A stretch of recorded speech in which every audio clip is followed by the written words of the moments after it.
reka duhe ikaze Melody First Lady. Bamukozeho dore make-up, dore ikanzu nziza, dore amaherena ahenze.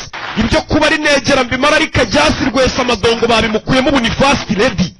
Mwabakozi mwe mujye mwitoza akanya kariko kose perezida yabashaka, mujye muhora mwiteguye muri abasirimu mureba abanyokobuje.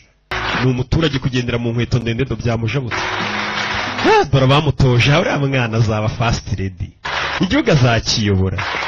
Madamu Perezida, koraho ubundi baguca umutwe, yagwiririye umwami. Ntacyo bitwaye biriya babyita kuwuta mu rubyiruko. Nta kibazo. Oya yari impanuka ngwiriye atabishaka kugwira umuyobozi w'abandi bahita bandikeka ko ushaka kumwica. Ubu wagenda ukagwira Trump. Sinakubwiye ngo ugiye cyo nkora ni ukugusebya gusa. Mbese ntabwo yigiriye icyizere n'impanuka sheri tuza perezida agerageza kumuturisha.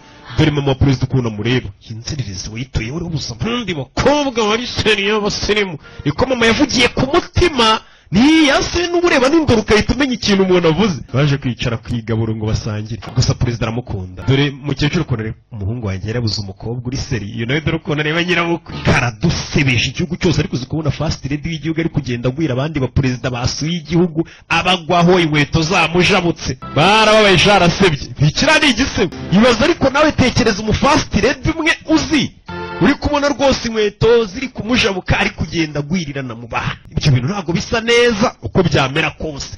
Yega impanuka zibaho ariko nibisa neza. Hari abantu batangira kuvuga abanzi b'igihugu ngo ni inzoka yari yanyweye.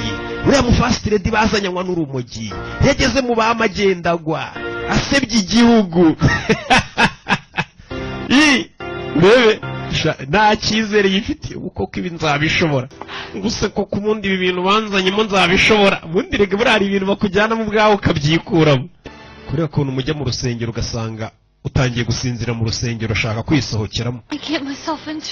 Mujya mubibona ibi ni ibiki nishoyemo atangiye kwicuza. Njye nifuzaga Glenn ni perezida.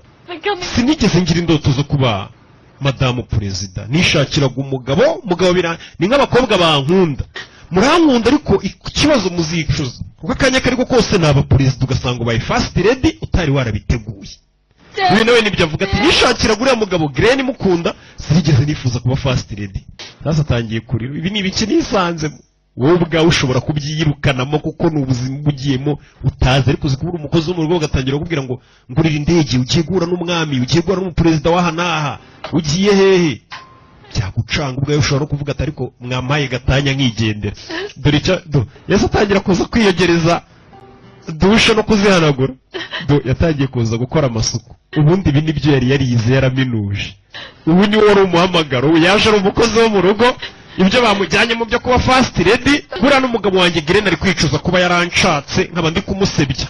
Niko umugore yatangiye gutekereza ati umugabo wanjye buriya nawe ari kwicuza kuba yaranshatse, ari kuba yarashatse abakobwa b'abasirimu.